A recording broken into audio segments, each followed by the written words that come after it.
Hello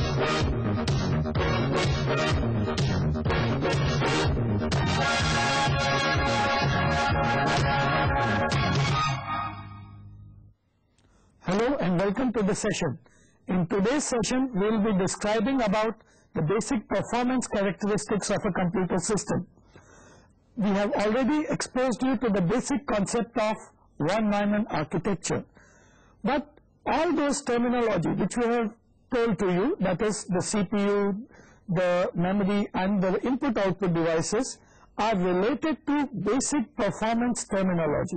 Our objective of this particular session is to introduce you to the individual performance terminology of various components of one-Neumann architecture machine, and we will be substituting or we will be appending that particular information with some basic information about the performance of whole system. To begin with, what we would like to describe is what we mean by performance of a computer system.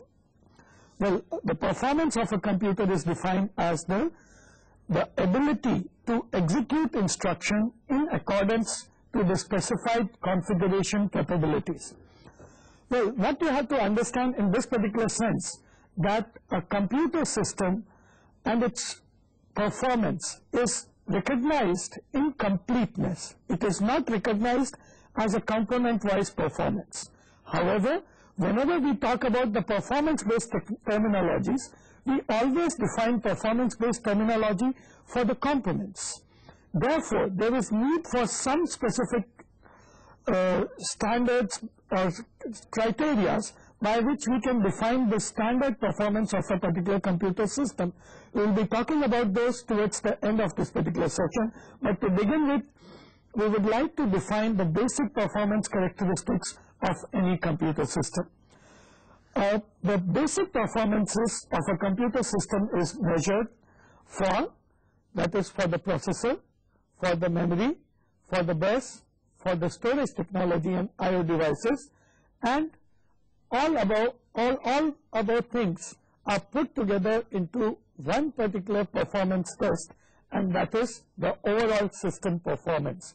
And that will be the major concern in any computer system, that is the overall performance of that particular system rather than the performance of individual components. Yet there are significance for individual performances in terms of when we want to compare two different technologies.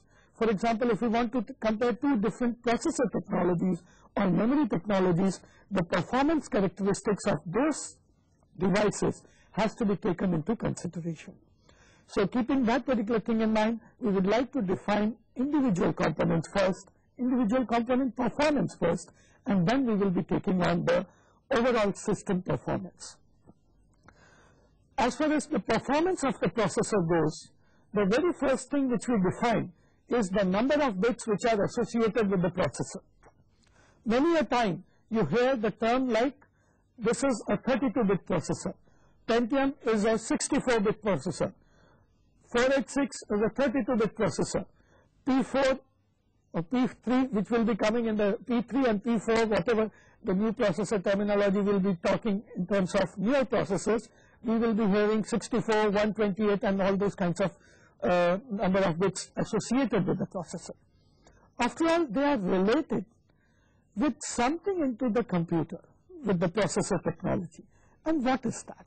Basic 32-bit processor terminology is associated with two basic facts. The first one happens to be that it contains a 32-bit integer data which may be processed at one time.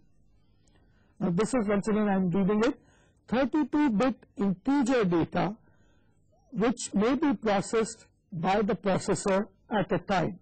It is a very good systemic measure of a processor performance. The second one happens to be the size of address may be 32 bits. The significance of the size of address happens to be that it is associated with the memory addressing capabilities of a particular processor. For example, if the address size is, let's say, 10 bits, then a processor can access maximum of 1K of memory, which is 2 to the power 10.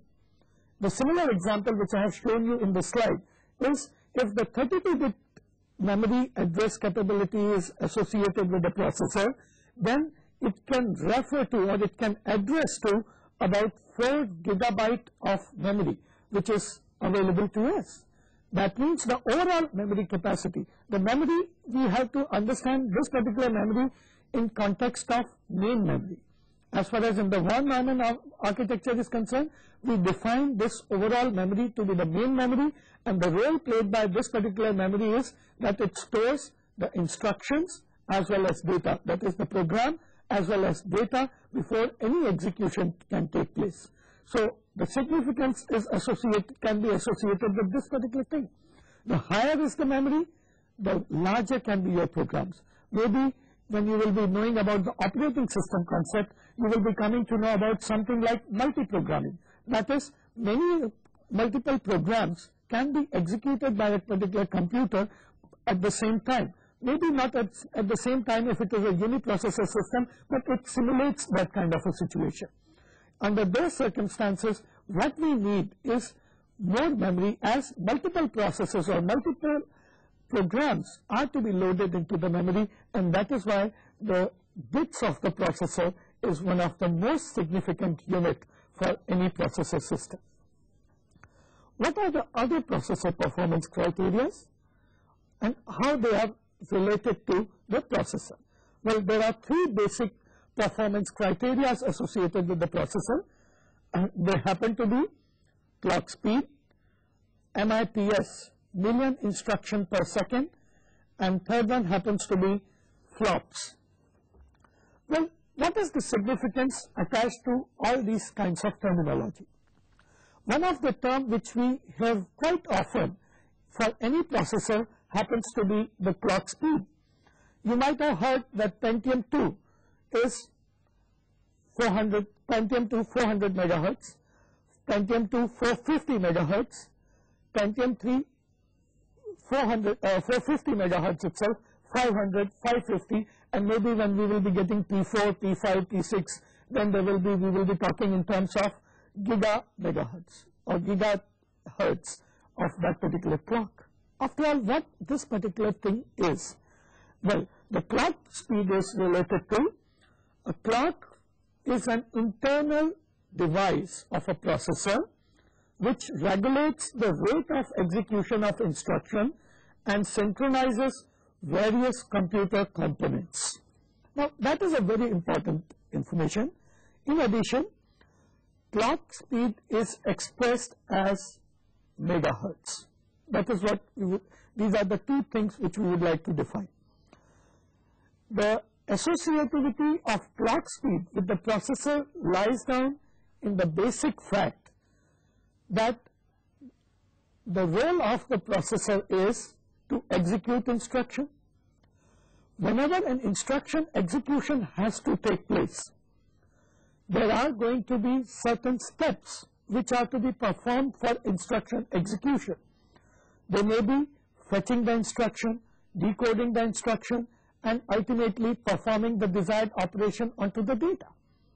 Okay? So there may be several steps which are performed by the processor while execution of instruction, which may involve some sort of transfer from to the memory, that is the instruction as well as data will be transferred from the memory to the processor, but all the time we need something to synchronize the movement of data, to synchronize the internal processes of the processor, and that particular thing is achieved by the clock speed. So if this is the meaning of the clock speed, and if it is measured in terms of megahertz and so on and so forth, but what is a megahertz? Just 1 megahertz is equivalent to 1 million clock cycles per second. That means in 1 second it is emanating around 1 million clock pulses, basically under the synchronization effect of those clock pulses, the instruction execution will take place. Now, if that is so, then definitely the instructions, number of instructions which are to be executed by the processor over a period of time are dependent onto the clock speed. But is that so? Well, that is what the next question which I have put for you. A faster clock speed, does it imply faster computer? And I have given two answers.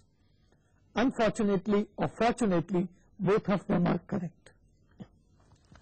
The case yes implies in those cases when we are talking about similar kind of processor technology. For example, if I am talking about P2, 400 megahertz, P2, 450 megahertz, the chances are that an instruction implementation, for example, an add instruction implementation or a multiply instruction implementation in the processor may be involving similar number of clock pulses or clock cycles. If that is so, the faster clock speed means faster processor, and that is why we normally prefer the faster or the faster clock speed processor whenever we are talking about that. Okay, will it give better performance? Which one will give better performance? Most probably the processor which is having higher clock speed. But this particular logic fails when we are talking about or we are trying to compare two dissimilar processors. In the case of two dissimilar processors, the chances are that the similar add instruction in one processor may be executed in 2 clock pulses. Onto the second processor, it may be taking 10 clock pulses. In the second processor case, the clock speed may be higher. It may be, let's say, 100 megahertz. Onto the first processor, the clock speed may be hardly, let's say, 50 megahertz. Even then, the addition instruction execution for the first processor will be faster. So you can make out that this is not the true measures of processor speed or processor performance, but it is definitely a rough measure which can be incorporated in cases whenever you are trying to compare two almost similar kind of processor technologies. One more thing which I would like to point out here is, fine, the instruction can be executed in some clock pulses, but is there any case where an instruction can be executed in 1 clock pulse? And how it is going to be possible? Well, there are cases when we can execute 1 instruction per clock cycle, and that is the technology we call RISC, that is Reduced Instruction Set Computers. What is the logic behind those technology happens to be that they involve a concept called pipelining. That is, all the steps which are required for execution of instruction are done with the help of a pipeline. What does it mean? Suppose the first instruction is doing instruction fetch, okay? Or let's say the first instruction is doing execution of the instruction. The second instruction might be fetching the operand. The third instruction might be in a position to be fetched itself. So that way we actually increase the overall throughput of the system, and we try to execute 1 instruction at a time. The second performance or second thing which I would like to point out here is, can there be a situation where we can have more than 1 instruction getting executed per cycle? Well, those instances are existing. Those kinds of processor technologies are already existing into the market, and we call them superscalar architectures. The objective of superscalar architecture is that it executes more than 1 instruction per clock cycle. How can it achieve it? Probably it will require more than 1 instruction execution cycles. In some sense, what sense? Basically having more than 1 pipelining into that particular processor. So this particular thing is going to be possible only if we have multiple pipeline existence, and each pipelining is working on some instructions simultaneously. Okay, so with this kind of technology, we can achieve more than one instruction execution per cycle, per clock cycle to be more precise. And these technologies are getting more and more popular. However, our objective is not to go into major details of these technologies. These technologies, as you go into your second and third year, we will be explaining you in much more details. The other processor terminology which you will be hearing in the market happens to be MIPS, which we call million instructions per second. It happens to be an old measure of computer performance, and it basically measures the computer speed and power. What you will find, why this particular measure is not a very good measure, is that with different processors, number one, the requirement for a particular instruction or the time required may be different, or even in the same processor, what you are going to find, and different instructions may take different amount of time for execution. So how can you define a common measure for all those instructions? Well, that is what my third point in the slide says, or the fourth point in the slide says, that is no standard method for MIPS calculations. And that is why what I would like to define, this particular terminology, that is million instruction per second, this particular terminology has become an old terminology, yet it gives us brief or let's say broad indications that a given processor may be faster or slower than any other processor. In fact, in the next slide, I am trying to define what MIPS stand for, and one of the things which I have mentioned over there happens to be meaningless indicator of performance. The second point which I have mentioned is it just provides the general idea of CPU capability, which I have defined to you. And third point which I have said is Pentium based system may run at 100 MIPS, which is just a rough measure. You may have 450 megahertz as the clock pulse, or 400 or 300 megahertz as the clock pulse, yet 100 MIPS as your instruction. So is MIPS meaningless? If there is no standard performance measures available for MIPS, then probably it is not a good measure, yet we cannot call it a totally meaningless measure of information for the measuring the speed of particular processor. The third and the final term which we are defining in this particular lecture happens to be flops. What does flops stand for? It is floating point operations per second, and it is basically the unit of measure for floating point units.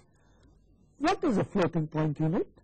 In many computers, such as supercomputer, where you require number crunching kind of problems, okay, the measure is megaflops, gigaflops, which is equivalent to as 1 million flops and 1 million megaflops respectively. But what this particular flops means, we have not answered that particular question. Flop basically is whenever you run on a particular machine certain number crunching problems, which are real number problems. For example, take seismic data. If the seismic data is to be recorded and some program is to run on it, it requires enormous data which is of the type of real type, and processor needs to operate on that data. Similarly, when you are getting data from, let's say, satellite, it is enormous data, you require something, okay, some processing on real numbers. Okay, there may be many such instances where we require this kind of processing. That is, we require number crunching problem solution, and that is possible when we have something called floating point arithmetic unit existing in that particular processor. Supercomputers have many such units, and that is why we say weather forecasting data is put into it, being processed, and so on and so forth. So FLOPS is basically a measure for high oriented or high technological oriented devices which are such as supercomputers, and mainly they measure the performance related to real numbers. However, you will find that supercomputer is not a very simple device, that it can only operate on that kind of data. It also can do some general purpose computation also, which basically is beyond this particular discussion. Once again, we may be talking about those things in some later on sessions.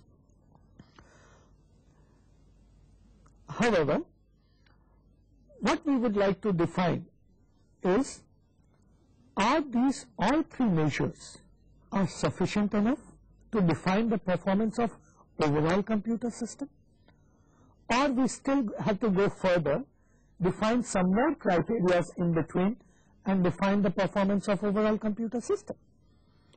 After all, one of the most important part in any computer system happens to be the processor to memory and vice versa. That is one part which is utilized most often. Why? Even in one instruction execution, as I was explaining you the steps, it is fetching the instruction, decoding the instruction, fetching the operand. So two memory cycles are definitely required. So this is one of the most important data transfer part in any computer system. Therefore, if you require better performance, probably this particular part as well as memory speed is to be looked into. So what we basically have to look into, first the memory speed, and then we will be looking into the performance of the bus. Okay, how do we define the performance of the main memory? Well, there are basically two indicators of that. The first one happens to be the access time, and the second one happens to be the cycle time. But what are these times? After all, what is access time, what is cycle time, and how they are defined in the context of main memory? Well, access time is defined to be the time taken to perform a read or write operation by the processor from the random access memory or the main memory.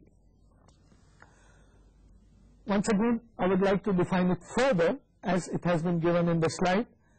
The time from the instant that an address is presented to the memory to the instant the data is stored or made available for use.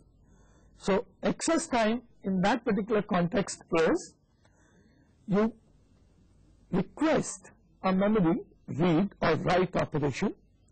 For that, what you need to do, you simply apply the address of the location which is to be read onto the bus,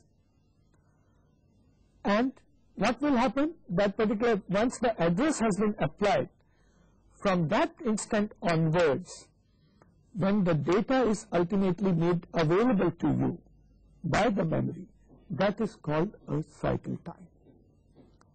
What is the significance of the cycle time?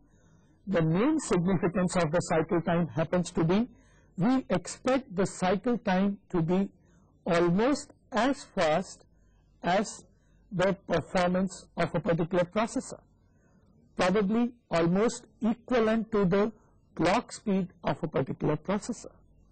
Okay, so cycle time is very much associated with this.